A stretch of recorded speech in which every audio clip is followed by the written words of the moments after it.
Good evening. You're now with me, Handy Gui, for TVS Nightline. Here are the headlines for tonight. Thailand and Cambodia will hold peace talks in Malaysia on Monday to ease escalating tensions.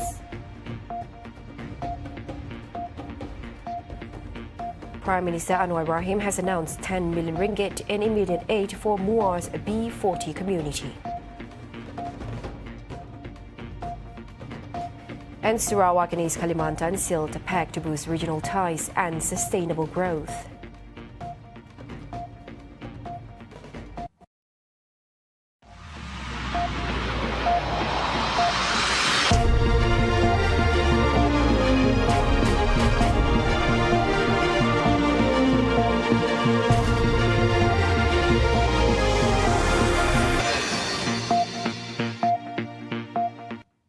Sarawak and East Kalimantan have taken a significant step forward in strengthening regional economic cooperation with the signing of an MOU and the formation of a joint task force during a roundtable discussion held in Balikpapan, Indonesia. Sarawak's Deputy Premier, Dr. Amar Awang Tengah Ali Hassan, emphasized that the dialogue highlighted both regions' strong commitment to collaboration across various strategic sectors, especially in areas aligned with green growth and sustainability. He further expressed Sarawak's interest in participating in the development of Nusantara, Indonesia's new capital city, particularly in education, healthcare, tourism and infrastructure. Awang Tengah also highlighted focused cooperation on developing special economic zones and industrial parks along border areas, which are expected to boost investments, enhance cross-border trade and create job opportunities. Additionally, sustainability will be a key component, with collaborative efforts in forest resource management, carbon trading, and sustainable timber-based product development. He emphasized the importance of long-term relations between Sarawak and Kalimantan, built upon shared history, culture, and a common vision for Borneo's prosperity. He made the remarks while leading a high-level Sarawak delegation on an official working visit to Balikpapan, East Kalimantan from July 25th to 27th. The visit is aimed to further strengthen ties with their Indonesian counterparts. Also part of the delegation were Deputy Minister for Youth, Sports and Entrepreneur Development, Datuk Dr. Ripin Lamat, and Sarawak's Deputy State Secretary for Economic Planning and Development, Datuk Seri Dr. Muhammad Abdullah Zaidel.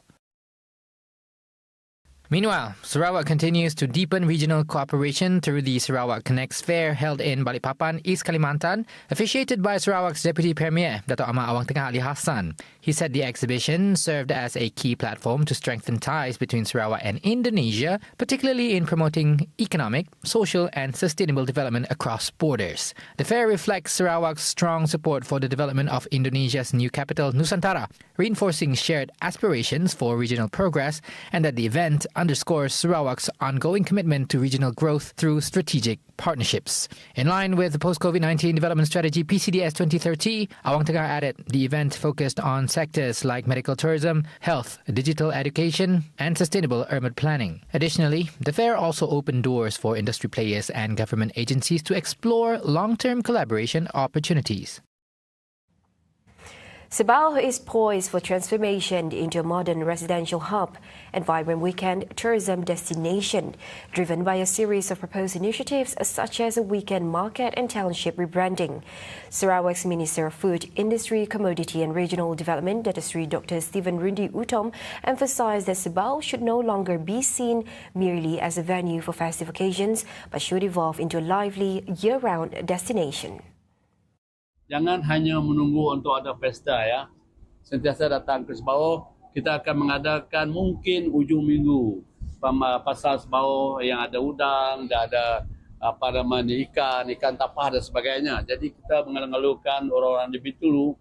Don't just look at Bintulu, you look at Sabah, or even you look at Tatau and so on. So this is very to spread out.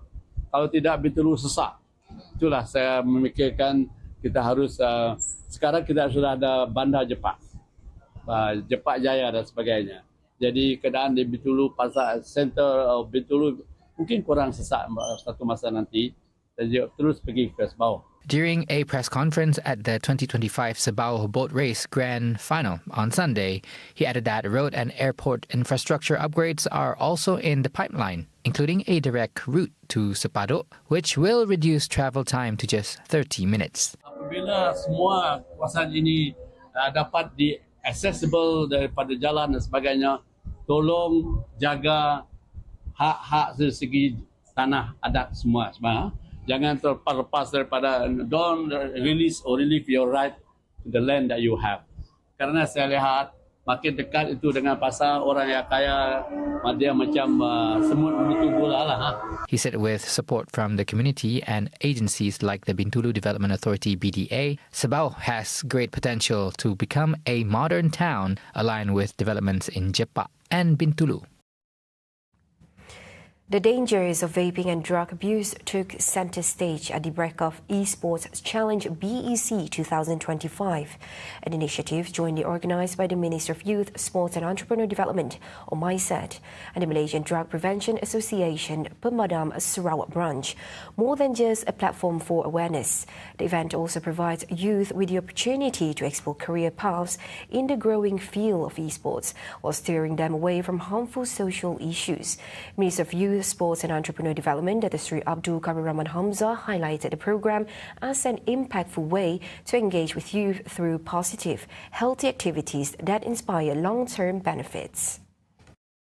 Program ini bukan saja memberi peluang kepada para peserta untuk mengembangkan potensi kerjaya dalam bidang sukan elektronik, malah juga berfungsi sebagai satu inisiatif pencegahan bagi mengelakkan penglibatan golongan belia dalam gejala sosial negatif seperti judi cyber, penyalahgunaan dadah dan juga bahan terlarang serta salah guna vape. The BEC 2025, which began on July 25th, concluded on Sunday, saw over 500 esports players compete, with esports team Kuching City FC emerging as the overall champion. Now, Prime Minister Dr. Sri Anwar Ibrahim has announced an immediate allocation of 10 million ringgit to support the people of MUAR, with a focus on the B40 low-income group. He said the funds will be coordinated by the Implementation Coordination Unit ICU under the Prime Minister's Department, in collaboration with the MUAR District Office, to ensure the assistance is targeted and addresses the real needs of the community. Tetapi untuk MUAR, kerana saya datang MUAR dan saya tengok semangat orang MUAR terutamanya, saya gembira sikit. Jadi pegawai daerah nanti saya minta ICU selaraskan, kita tambah apa-apa keperluan yang kecil-kecil ni, terutama rakyat yang susah-susah ni, ya, yang B40 rakyat yang susah-susah. Ya. DO tak payahlah, tapi yang saya rakyat yang susah. Itu rakyat saya tambah segera dalam seminggu dua ini 10 juta ringgit untuk rakyat di bawah. The move is part of the unity government's commitment to ensure no group is left behind in enjoying the nation's development benefits, in line with the spirit of independence and social justice. He also urged Malaysians to embrace the spirit of independence by flying the Jalur Gemilang as a symbol of national pride and unity. In conjunction with the event, Anwar also officiated the 2025 Merdeka Convoy flag-off ceremony, which involves 88 land vehicles and 66 water assets, with over 300 participants in total. The convoy will carry the Jalur Gemilang across the country, covering 88 checkpoints, 44 in Peninsular Malaysia, 20 in Sabah, 22 in Sarawak, and 2 in the Federal Territory of Labuan, before concluding at Dataran Putrajaya on August 31st, the venue for this year's National Day celebration. 4 enforcement officers suspected of taking bribes in a flying passport scheme at the Johor-Singapore border have been remanded for 6 days starting today. According to a MACC source, the suspects, aged between their 20s and 40s, were remanded until August 1st to assist investigations under Section 17(a) of the MACC Act 2009. They were arrested at the Johor MACC office yesterday for allegedly stamping passports without the owner's presence in exchange for bribes. During the arrest, officers seized 14 foreign passports, 4 mobile phones and 3,000 ringgit believed to be the bribe money. Investigations suggest the suspects were paid around 200 ringgit per passport stamped. Now, a man who was suspected to be the mastermind behind 3 cases of robbery involving food deliveries was successfully arrested. All victims were female. Result Police said the 32-year-old suspect had been involved in knife-wielding robberies since last month between June 20th and 24th. According to Police Chief Superintendent Azamuddin Ahmad alias Abu, the suspect will identify his victims first before ordering a food delivery service to unoccupied houses in remote areas. When the victim arrived at the given location, the suspect would approach the victim's car and brandish a knife before robbing the victim's jewelry. He added the suspect managed to rob the jewelry belonging to the first and second victims, involving an estimated loss of 30,000 ringgit and 200 ringgit in cash. However, he had failed on his third attempt after the victim resisted, which caused her hands to be injured. Azamuddin said following the arrests, the police also managed to seize 2 melted gold bars weighing 82.26 grams, believed to belong to 2 victims, a Honda City, and 2 mobile phones belonging to the suspect. He added that checks found that the suspect had a past criminal record related to robbery and was tested negative for drugs. He said the suspect, who is married, was remanded to assist in the investigation under Section 392/397 of the Penal Code and Section 394 of the same Act.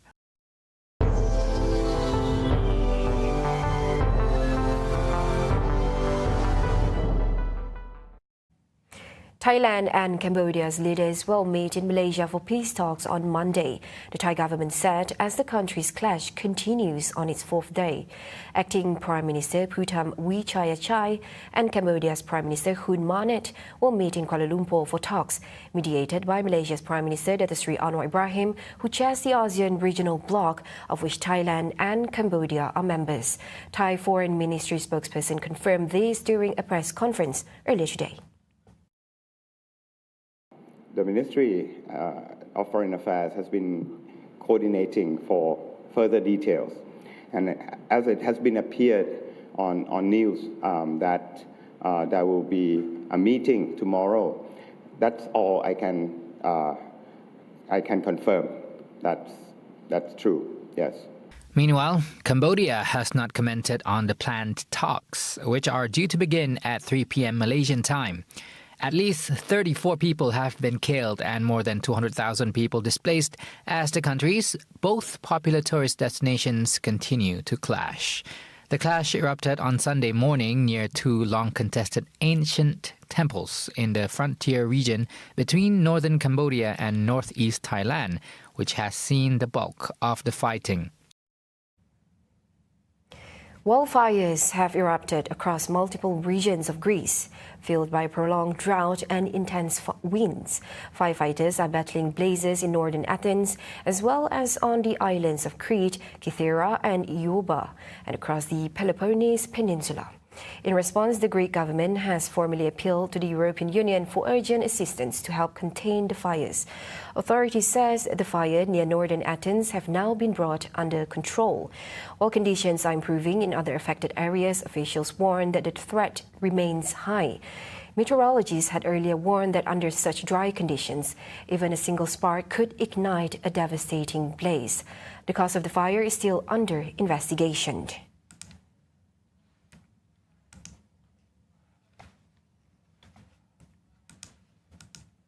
See the world closer with TVS as we bring you the latest news updates both locally and internationally. For more headlines anytime, anywhere, just head on to our official website at tvsarawak.my or follow us on our social media platforms. And those were the updates on TVS Nightline. I'm Handy Gui. Thank you for watching. Have a good night.